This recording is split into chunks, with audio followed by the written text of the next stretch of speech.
So, Thibaut, what a pleasure to see you. The last time was 2016 Yeah, Wanda. Yeah, it was a long time ago. The last time in New York. in New York.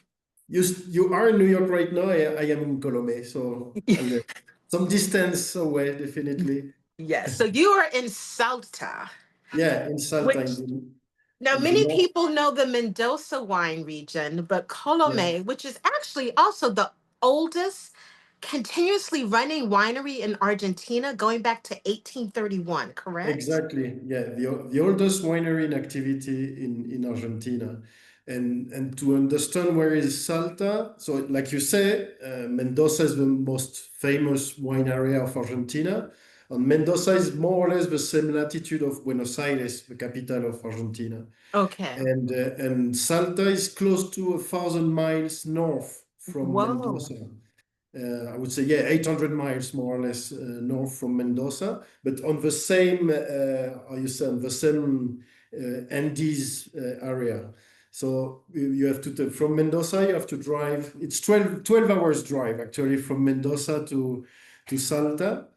And the main of characteristic of Salta is high altitude vineyard. Basically because Salta, it's almost on the tropic of Okay. Capricorn. So imagine if you're at sea level on the tropic, it's just too warm and too much humidity to grow vineyard. So that's why we have to go in altitude to grow vineyard. And there's a great microclimate in Calchaquí Valley with mountain on the east and mountain on the west to protect from the rain. So it's cooler temperature than sea level and it's drier, definitely.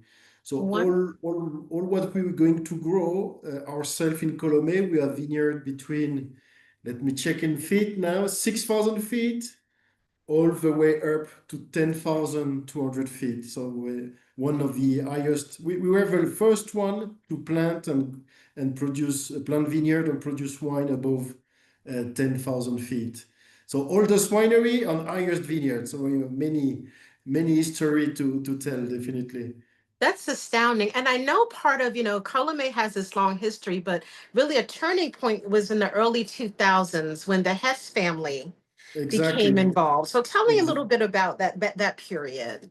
So there's a long history, like we said, since 1831, but it was a local family, the Davalos family, and it was a very tiny vineyard. It was 7, 8 hectares and very artisanal.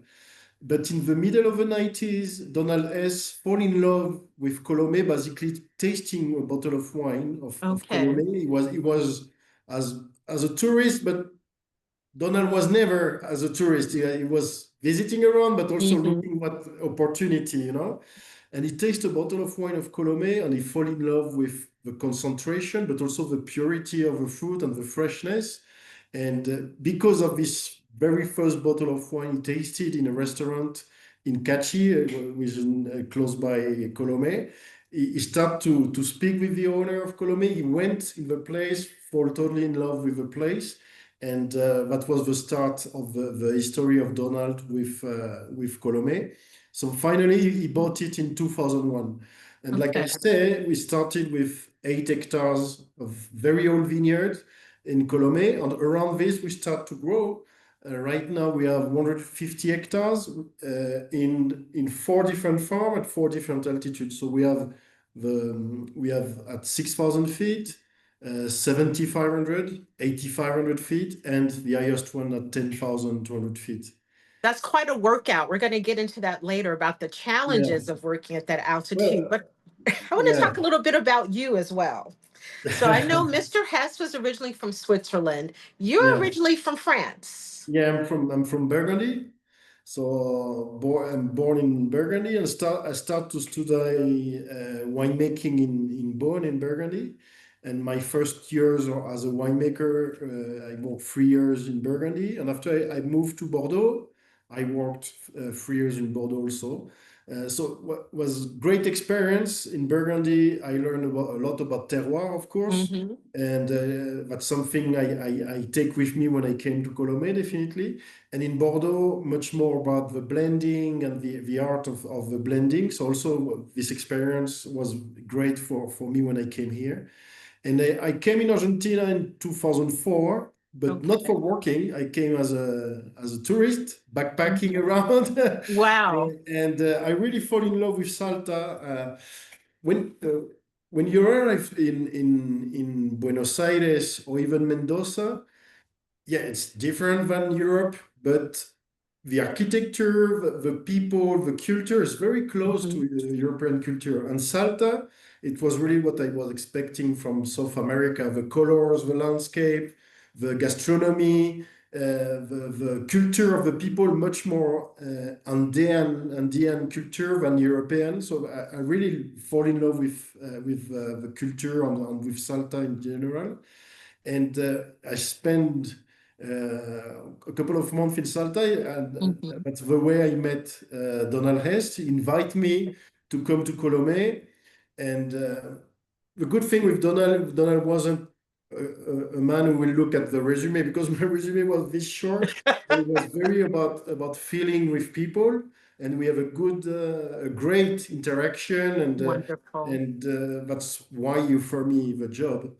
And when he offered me the job, so Colomé is very tough. Now it's 5 hour drive from Salta city, and half of the drive is dust road. It's not paved, so Wow. it's really tricky, and the logistic is very difficult. So it was difficult for Donald to have professional who stay in Colomé. So when he offered me the job, one of the conditions was to do 4 harvests. This year was my Okay.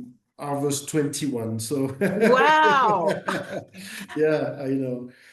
So clearly you and Mr. Hess and you both saw something very special in this place. So let's talk about the impact of the altitude, this terroir. What does it impact on the wines? What makes it so special?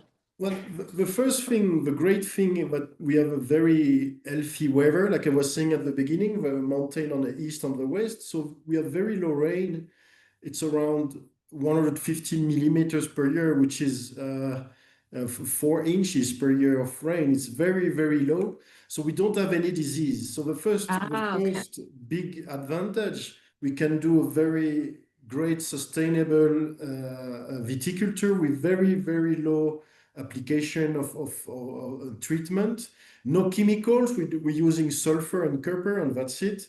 And to have an idea, we're doing a normal year 2 to 3 treatments, compared, for example, a bad year in Burgundy, I used to do maybe Mhm. 15 or more Oh, treatments. wow. Yeah, so it's very, very clean viticulture. So that's Okay. great, really great.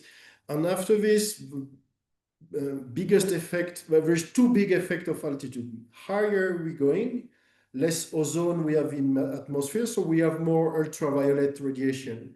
And the fruit has to protect itself from the UV, producing a thicker and darker skin. And the skin, mostly for the red, will give more color, more tannin structure, basically more concentration. So higher we're going, more concentration. But if it's too concentrate, we can be tired of the wine. So the other great effect of altitude, that's the temperature. So it's fresher Hmm. during the day, and it's cool during the night. We have a great difference of temperature between the day and the night, around 20 degrees Celsius. So this very fresh, almost cold night help us to keep the elegancy of the fruit and the natural acidity. So that's a great combination of concentration and freshness in the wine. Most of the time we have or the concentration or the freshness in the wine. Hmm. It's quite unique to have both in the same time. Had So them both. Yeah. for me, that's really what make Vajicalcia key in general, so Salta province in general different, and mostly us because we're working with the highest altitude. And in the decade of the 2000, maybe we were more focused on concentration. In the Hmm. 2000, it was more about bigger, better is the Of wine. And it course. changed. It changed a lot with the time. So right now, we more looking for the freshness on the elegance of the wine. So, like to say, take more in the front the freshness of the night than the UV radiation. But Yeah. we still have this UV, so we still have concentrate wine, but we now focus much more on the finesse and the freshness of the wine. So we evolve with the time. Wonderful. Well, I'm getting thirsty. I think we Me should start too. tasting. So I know we're going to taste three wines. The first one up that I have is the Colomé Estate Torrontés Yeah, Toronto. 2024. So we Yeah, both have that. I pre-poured mine, so I have it ready to go. and Now, interesting. I feel like Torrontés for many is still a bit of a secret. You know, I'm starting to see it more on lists yeah. in New York.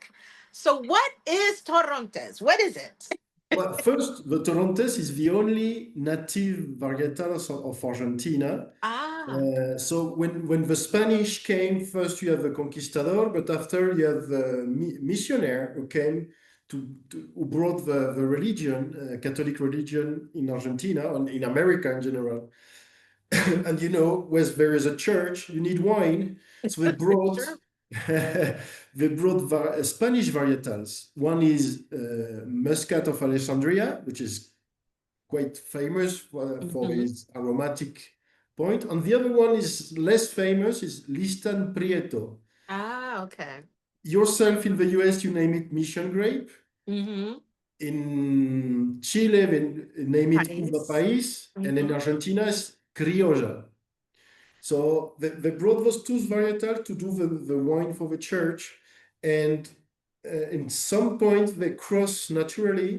And the son of Muscat and Criolla is Torrontés. Okay, that's the So family tree.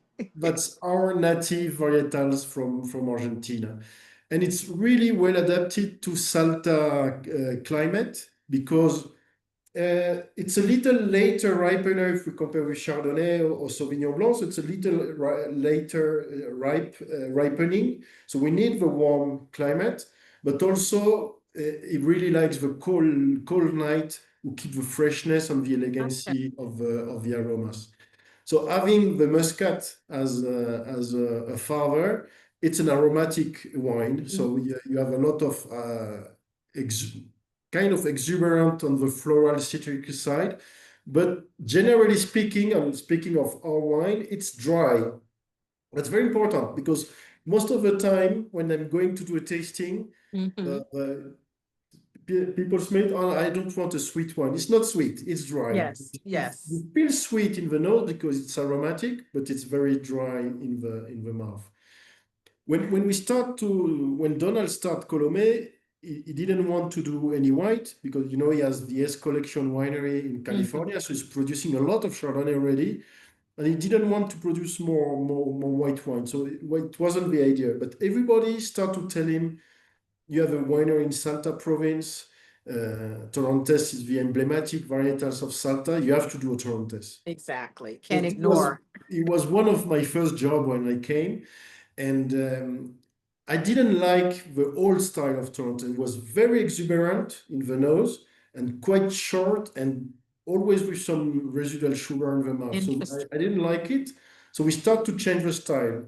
Earlier harvest to have more elegant aromas, cool fermentation to have a cold fermentation, I can say, to have more, to build a better mouth. So we start to do a more elegant style of Torontés, more of the floral in the nose, but with good length and good acidity in the mouth. So more, I would say, more gastronomic wine.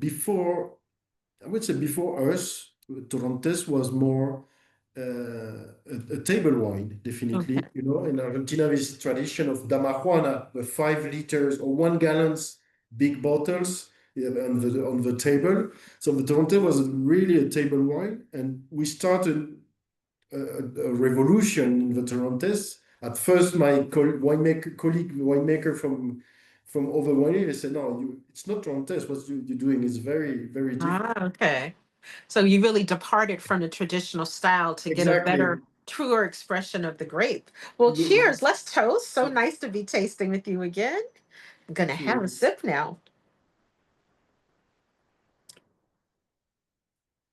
I do love that dryness. I like Torrentes, but sometimes I've had some where I feel like I'm drinking perfume. Yeah, yeah. And this one has a really crisp quality. It's lean, but the fruit is there. The finish is long. Mm.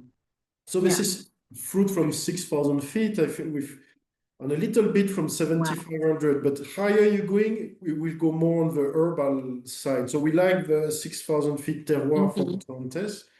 And the way we're picking and fermentation, yeah, it really express more the floral, some grapefruit. And Yeah. of course, there is the exotic fruit also, like a little bit of lychee, but it's not as exuberant as other Torrontés. And like you said, what very nice is the nice acidity, the length, and the dryness of the wine. You make it really great, a very great gastronomic wine, definitely. Right now, for example, this wine, Hmm. it's growing.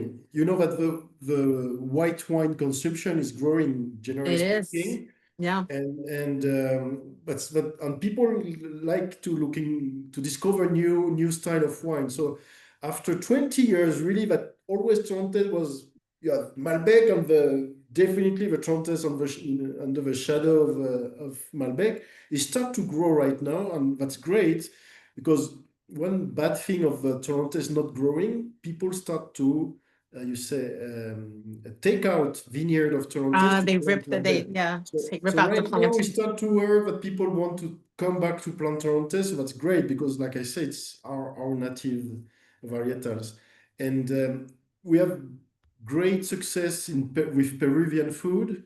You know, ceviche, this kind of food. The Torrontés is really fantastic because you have the acidity Hmm. of the ceviche, but also the picante, the hot spice. Yes. And because of the nice mouth feeling of the Torrontés, it can support some spiciness. So Asiatic food also, and of course empanadas from Argentina. Of course, empanadas. And also, what I love about this wine, once again, showing that you can have a quality wine under screw cap. Yeah, So those days when you just want to reach for something that's quality and delicious, easy breezy to open the bottle. exactly. And actually, we went to the screw cap with the 11 or 12 harvest, and that was really a great change to keep the freshness of the wine. That was really fantastic. But that's a perfect wine for screw cap, For definitely. sure, for sure. And 6,000 feet vineyard. Yeah, It's 6,000 feet. wonderful. So such a Yeah. story here. You have indigenous grape, high altitude, a break from a traditional style. Really, there's a lot of story in this bottle, Yeah, and yeah, it's yeah. and it's really delicious too. And in 20 years, we came from the revolutionary Tarantelle, like I said. Mhm. Right now, it's a classic. It's definitely a classic. With many seminars around the world, they want to speak about Argentina, and most of the time they're picking our Colome as the you said the most emblematic Torrontés. So yeah, we're very proud of Oh, that's Colome. wonderful. So when we talk about Argentina, we have to talk about Malbec. Of course. Right? It's the grand dame of the grapes and wines in Argentina. So here we have your Auténtico Malbec. This is vintage 2022. Yeah. So what's the altitude on these vineyards? So this is from Colomé Vineyard, so it's 7,500 feet. Okay. And here, what we wanted to do with this wine is to make an homage to this first bottle of wine that Donald has tasted and make him fall in Ah, love okay. with Colomé. What we want to do is really an homage to the authentic way of vineyard growing and winemaking. So this is when we started to produce Auténtico with older vineyard, but it started to be very successful, so the quantity started to grow. So the old vineyard was a like kind of dilute in younger vineyard. So right now it's all around 20 years old vineyard that we planted. Mm. But what's quite important here, but it's a selection of the old vineyard. So when we pick the best plant of the old vineyard, and when the shoot of the old vineyard, we do a newer vineyard. So that's the And how son is old? What's the oldest? 20 years 20. Okay. for this. But the old vineyard, actually, we have Malbec from more than 100 years old. Oh. And what we investigate right now, maybe 150 years old. So the story of this vineyard is they start in 1831, but we think that in 1831 was mostly Criolla. and Criolla is more for table wine. And the daughter of the owner, you have to imagine we are in the middle of the 19th century, 1850. She saw the potential in Colomé, but she thought I have to bring better varietals. And Oh, where okay. is the most famous at this time? Maybe still, I don't know, but at this time, the most famous wine region is Bordeaux. Bordeaux. Yeah. Imagine from Colomé in the 1850, travel to Bordeaux herself. It take me myself with cars and plane take me almost 30 hours to travel from Hmm. Colomé to France. So imagine for her, 170 years ago was month of Wow. traveling. And she came to Bordeaux. And in Bordeaux, she take sticks of pruning and she came back to Colomé and she planted it in Colomé. So we have Malbec and Cabernet Sauvignon that they are, we can't say that the 8 hectares are more than 150 years old, but we Okay. still have, when you see a Malbec with a trunk like this, you know that the You know that plant it's old. is very old. So that's really the heart of Colomé. We're doing wine from those old vineyards. The name of the wine is 1831. But here, in the case of the Auténtico, that's with the plant that they are the sons of this very unique or you say genetic, because those plants in France they disappears with phylloxera. Yes. So that's really unique pre-phylloxera Malbec that and that those in this case the sons of those of very old plant. Well, After she was this, really a visionary. yeah, totally. But I think Colomé is a story of visionary because Ascensionis Asmendi, when she brought those plants, Hmm. Donald in the 2000 really had the vision of those great wine.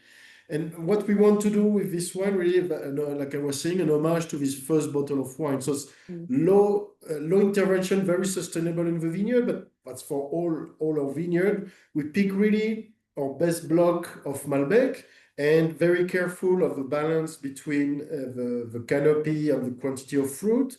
Um, and the picking date is very important to find the Hmm. balance between the fruit, the freshness, and the tannin structure. Because after this, there's no makeup in the in the winery. That's true. Because it's fermented and aged in stainless steel and concrete eggs. There is no oak in this No wine. oak at all. Nada de nada. Wow. There's really the purity of the fruit and also the richness of the terroir of Colomé. Most of the terroir of Salta is very sandy, but in Colomé we have a special micro terroir Hmm. with more clay, more alluvional, so it's more complex soil.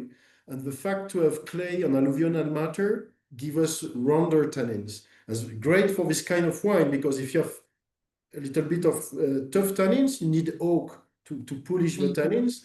And in this case, having naturally round tannins, I don't need the oak. So the terroir of Colomé is really the key to produce this un-oak wine. Interesting. Well, in a blind tasting, I would think there was like a hint of oak, just really Mm, nicely integrated, but this is all coming from the grape, that structure, exactly. that hint of spice.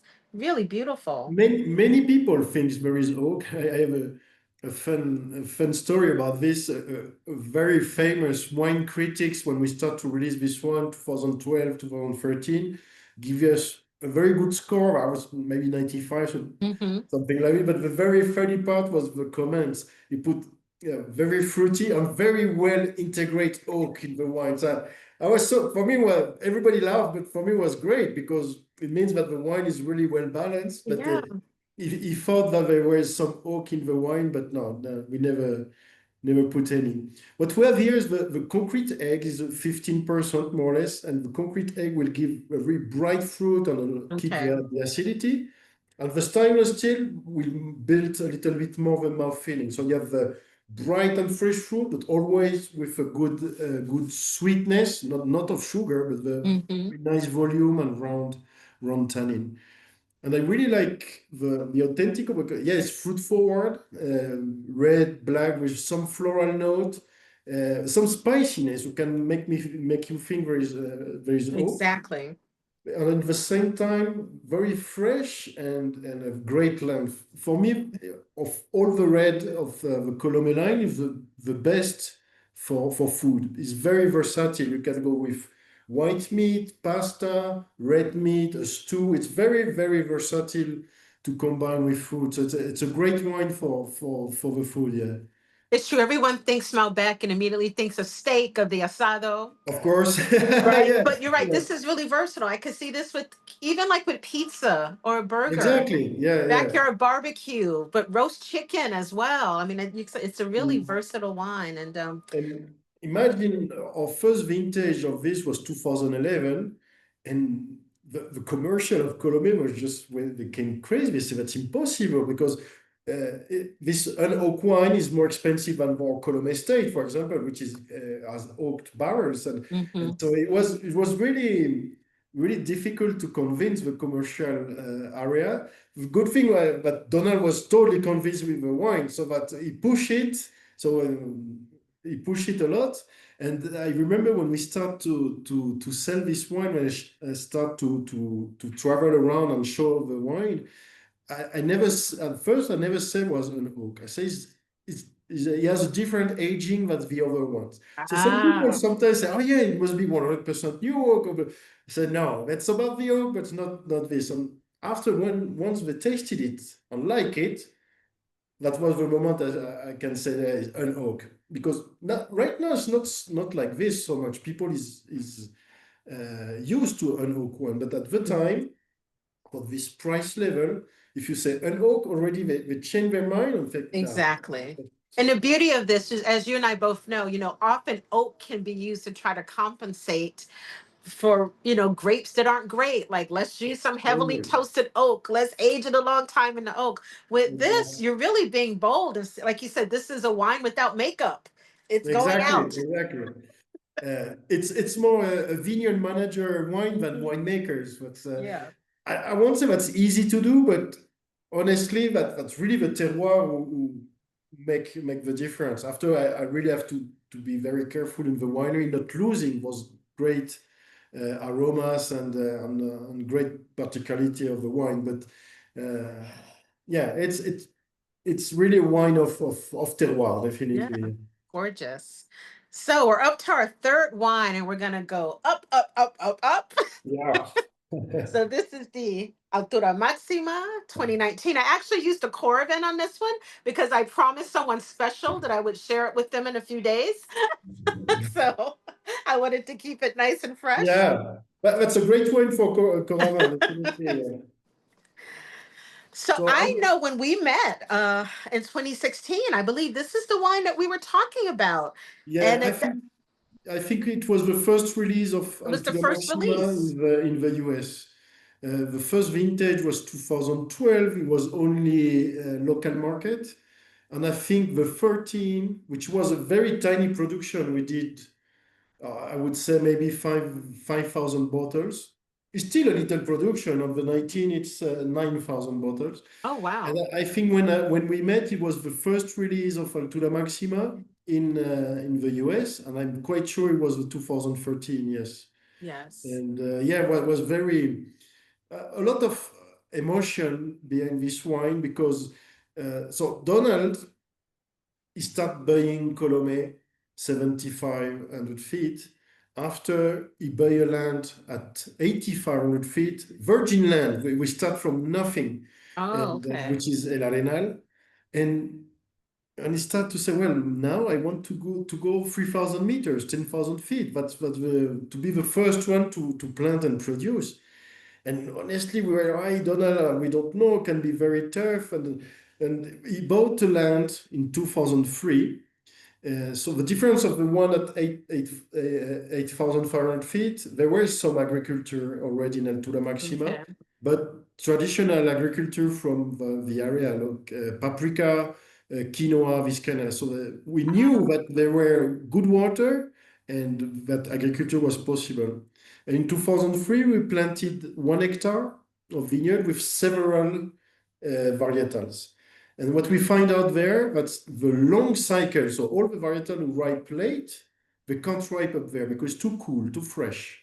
Okay. So no Cabernet, no Petit Verdot, Tannat, even Torrontés can't ripe up there. So we decide to plant Malbec, of course, but also Sauvignon Blanc and Pinot Noir. Because Oh, the other okay. characteristic of Altura Maxima is the soil. It's very stony, totally different than the rest of the Salta area.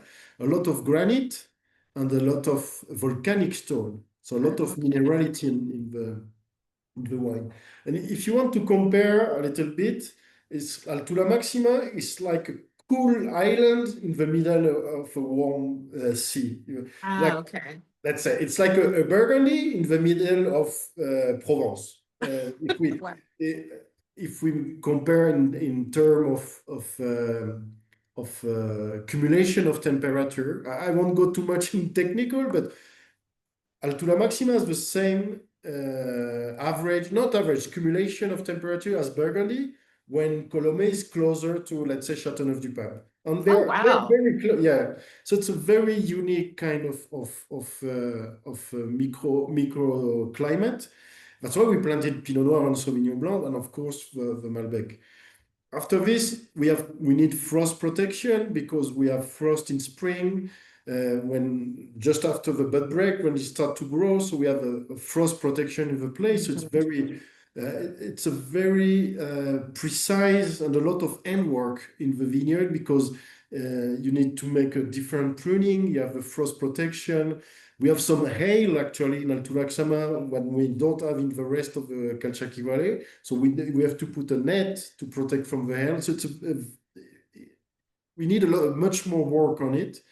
And always Donald says, it's my dream. I make Altura Maxima, but I'm sure I won't see it myself alive. And I was very proud. All the team, we were very proud. Mhm. And it was very emotional the first time that which was the 2012 harvest Oh, to say, well, we did it, we did and it. yeah, yeah. So Donald has the chance to see his little baby growing and producing the wine. So it's one of as a team of in winemaker and vineyard manager, is one of our big proud. We were able to show to Donald this very unique kind of wine. Yeah, what a Okay. beautiful tribute to him and his Yeah, exactly. legacy. Yeah, yeah. It was really a great achievement, definitely. But after with the time, the Altura Maxima evolved. So at first, the Altura Maxima, it was higher, bigger. But always what we did, Mhm. and it was really Donald style. He really likes more concentrate wine. But after Okay. this, we start to evolve, like we evolved with all the line of Colomé. We said Altura Maxima is not about it's about high UV radiation. It's also a lot about the cold temperature. So we start to change a little bit, start to peak earlier. And now we're looking for more the freshness and the elegancy of the wine. And we discover new profile of wine. If if you do a tasting of all the Malbec of Colomé, so you have the Colomé Estate, the Auténtico, El Arenal. Mhm. So you have this all the wine are different, but you have this Malbec profile, definitely this red and black fruit, sweetness in the mouth. But Altura Maxima is different because of the high altitude, definitely this cold temperature, but also in the same time of this stony soil. So you're losing a little bit this sweetness in the nose of the Malbec, you more earthiness, minerality, um, some balsamic also in the nose, floral note, almost citric note, which is Mhm. totally out of the Malbec area. It's a very, very different profile. In the mouth, the sweetness of Malbec is coming back, For sure. but also with great tannin structure. It's really, this is 19, so it's already 6 years old, but you can keep this wine 15 years easily. Have you been able to make Altura Maxima every vintage since you've started? Yeah, So you haven't had to skip any. yeah, we skip one Okay. with the 23 actually. So we have all the vintage from 12 to 22. Mm-hmm. not 23 and the 24, because in 23 we have a very late frost, November 1st. So when Ah. the vineyard was also already grow like this, we put the frost protection, but it wasn't with sprinklers. So it wasn't enough, and we lost 100% of the production of Altura Maxima. Oh my Yeah, goodness. yeah, That's Malbec, heartbreaking. no Malbec, no Pinot Noir, no Sauvignon Blanc, nothing. Yeah, it was Oh, really tough. But something we expect. We yeah. knew, generally speaking, is more affecting the Pinot Noir, which is very sensitive and growing Mm-hmm. here. We never expect that one day we will lose the entire farm. And and we were worried, but when you lost everything in November, the vineyard need to grow back, not producing fruit, but at least growing back, Yeah. mature the stick, the leaf, everything. So Mm-hmm. you have material to prune. So we are very worried for the next vintage, but the vineyard is the vines is a very noble plant, and he recover, and we have a good 24 harvest. But yeah, we lost the entire 23 harvest. So Altura Maxima means maximum height. So you can't go any Exactly. higher where you are, right? That is the very Exactly. tip Exactly. top.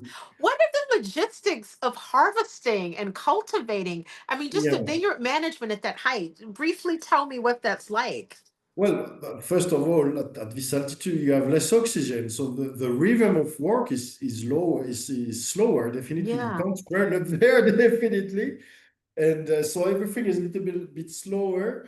But like I said, the vineyard adapt to everything. So we Mm-hmm. have a good growing, we have good water up there. So we manage well the irrigation.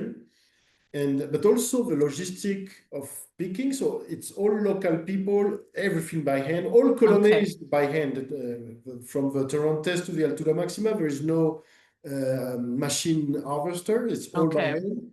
And the thing is that the winery is in Colomé, and Altura Maxima, myself driving my truck, it's 2 hours and a half. But the big truck with the load with fruit, it's 4 hours. 4 hour Whoa. drive on unpaved road, like a lot of bumping. So it's very important to pick very early with cool temperature and a little box of 10 kilos. Okay. So you don't have crushed fruit. So it's a lot of work, loading the truck, unloading, picking in this little box. But if Very you start to meticulous. pick in bigger box, you have the fruit start to crush. To You have start fumes, fermenting already. Yeah. fermentation, maceration, oxidation, all the things you don't want. So yeah, the logistic is really Yeah. tricky. So The why do terroir, you do this, Thibaut? Why? well, because of this, we're Because of doing this, unique, right? we're doing unique wine. But that was the big thing when we start to always we look, of course, always we're looking at what's going on in Mendoza. It's our reference because Mhm. Mendoza is like 80% of the wine production of Argentina. But if we're doing like Mendoza style, with all the trouble we have up there, lower yield, the logistic, these bottles, we bring it from Mendoza to bottle here and it's coming Oh back. my goodness. So Okay. the logistic is difficult and more expensive, of course. So really what's important for us is that our wine uh, are different than Mendoza.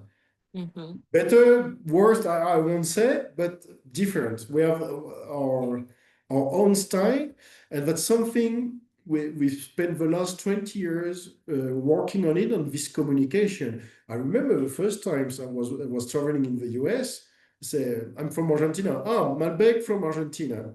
I am from Salta. No matter, I want a Yeah. Malbec from Argentina. But this 20 years of work, I can see the effect right now when I'm traveling, I say I'm from Salta. Ah, I heard about Salta. Yeah, yeah, and yeah, we higher altitude, cooler temperatures. Not this little bit the image of Malbec from Argentina is sweety, black Hmm. fruit, oaky, and we start to go out of this. We look speaking of more freshness, more red fruit, some minerality, and I can tell by my last trips in the US. Generally speaking, I'm going in Europe also. People say, "Ah, yeah, I heard about Salta. You're high altitude vineyard, more freshness," and Oh, I'm that's really, good. yeah, I'm really glad because sometimes I was desperate at the beginning and say, yeah, well, no, I prefer Mendocina wine is sweeter, and now we can see that people understand no more. I won't say understand no more about Argentinian wine, and yeah, there's this curiosity to looking for something new and different, and that's now what we built in 20 years. We can have the fruit of it. So yeah, we're doing this because it's different and very unique. And honestly, we can say we were the first one to produce one wine above 10,000 feet. But just something totally crazy. You can think about Donald, but also myself as Mhm. winemaker to say, yeah, I was the first winemaker to produce wine above 10,000 feet. That's Amazing. just crazy. I never thought when I came with my backpack, I never thought I would do this someday.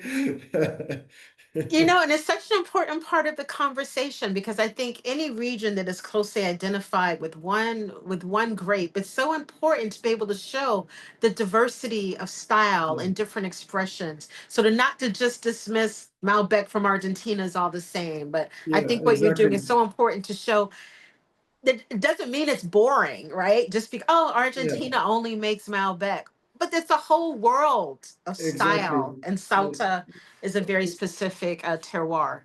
And that's something that all Argentinian producers are working on it since 10 years, more or less. Mhm.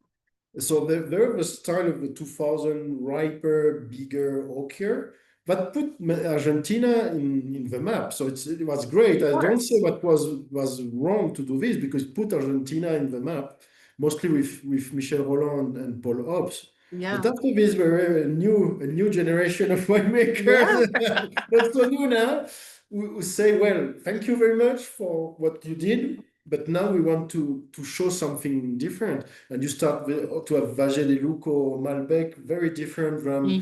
than Luján de Cuyo. You have Salta, you have Patagonia. Now we have from close to the sea, we have a vineyard in Argentina. Oh, And wonderful. that was great because so the ripe style make Argentina famous, but we know that the consumer can be tired of always the same style. So Argentinian producer, we react in the good moment to say, well, now we want to do something fresher. We speak more about the terroir. So when the consumers start to taste those new Malbec, oh, that's Hmm. different. So we never really lost the good moment of the Malbec because we adapt ourselves. And now we're going a little bit out of what we tasted, but now there's new varietals coming. You know, we have the Cabernet Franc from Mendoza, Ah, the okay. Tanat from Salta. Myself, I have my own project. I'm doing a GSM blend Are you from really? yeah, Okay. some from 8,500 feet altitude. So we like, always what I'm saying, many people say, why you didn't stay in France or why you didn't came back to France? I love France. I love Burgundy. I love the Hmm. wine from France, of course. But I came back in the 2017 and really what made me a little bit frustration that you going to a place and the denomination tell you what you have to plant, how many kilos per hectares, more or less when you have to pick it. Yeah. So you have some freedom, but it's quite close. In Argentina, you do what you want, where you want. You have to sell the wine after, of course, but we still it's not a white piece of paper. You have to do everything. There is a long history of winemaking, but there is so many to still doing. That's really what make me that's why I make my own project now in Argentina.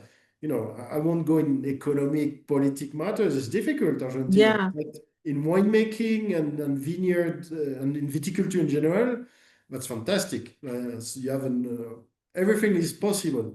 Yeah. So, Artistic freedom, right? yeah, That. exactly, exactly. Yeah, that's really important. What about the oak and Altura Maxima? Is there So any? we used to use 24 months of Okay. used barrels, but the 2019, that's when we start to change. In 2019, we still have 18 months. And the next vintage, the 20, which is really about to go out, is 12. So Okay. really start to go down on the oak and playing more with the time in bottle.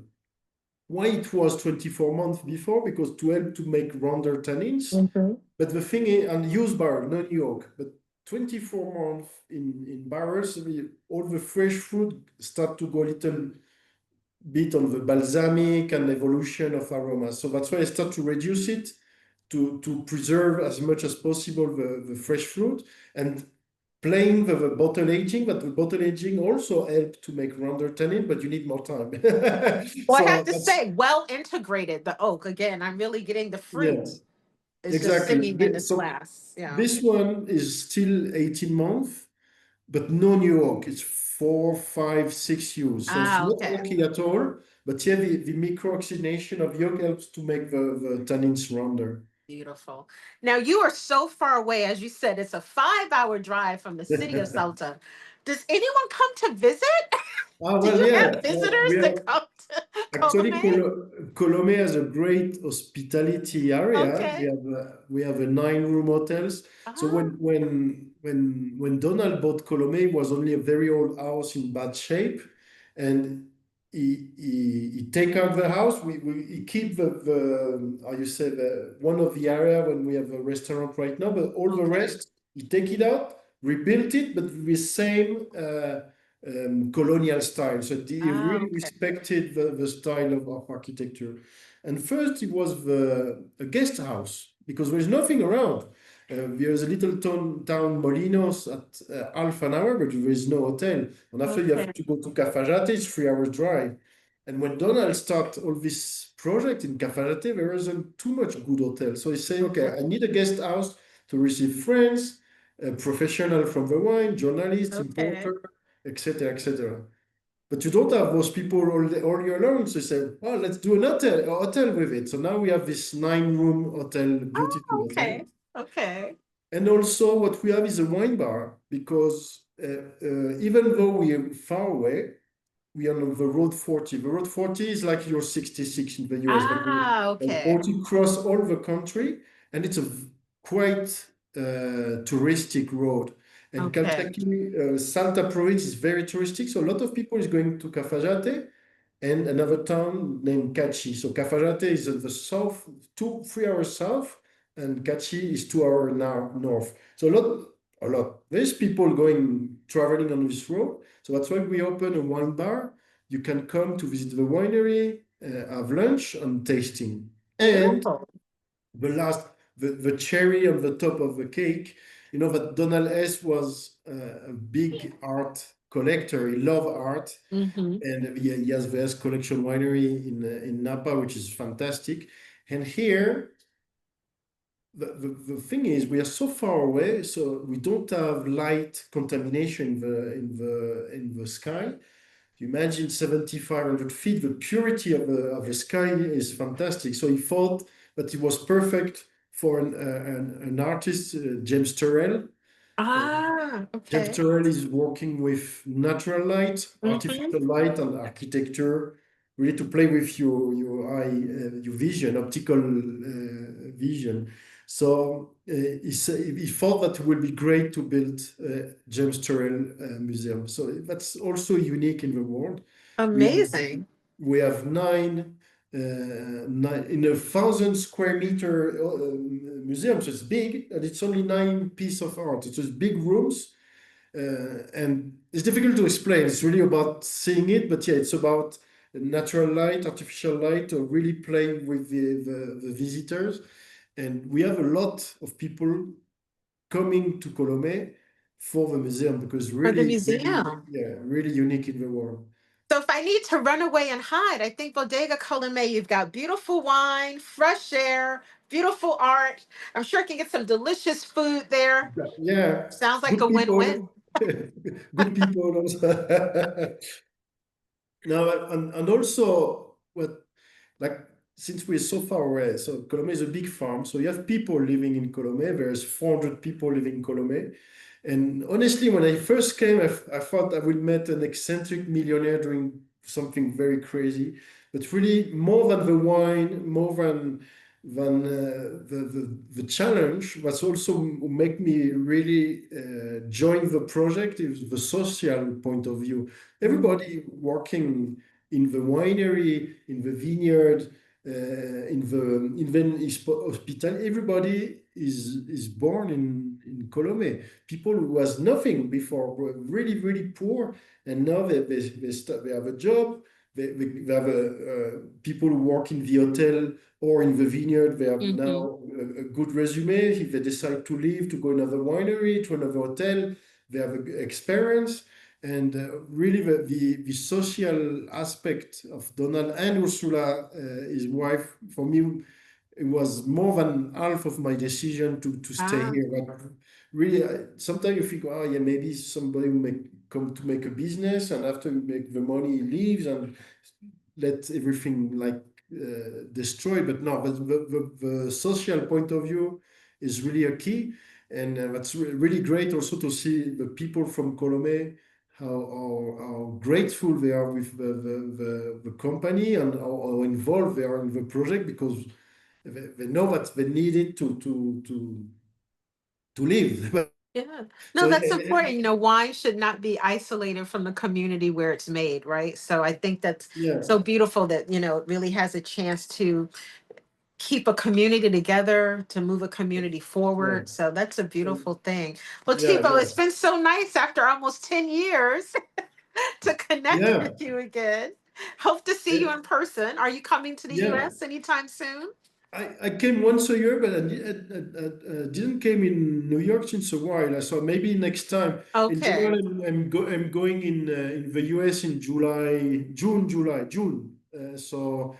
It's not too cold to go to New York, so it would be good. Exactly. And but yeah, I know what you were with Christophe and Larissa, and Yes, yes. Yeah, we had a so lovely yeah, time. the new generation. So yeah, Donald retired now. He passed away. And now the new generation, Larissa, the daughter, and Christophe, son-in-law, and we are very lucky because they also are really in love with Colomé, and they follow Donald and Ursula philosophy, and so it was great. We can keep the philosophy of Donald, so that's very important, definitely. Yeah, great. It's a family business with a very, you Yeah, know, a family treasure, but also a worldview, like seeing how yeah, wine fits into a world in the yeah, community. Well, exactly. Thibaut, thank you so much. Thank you very much, Enjoying the Wanda. It was a wine. great time. Yeah. Great to see you. Hasta la próxima. Salud. Salud.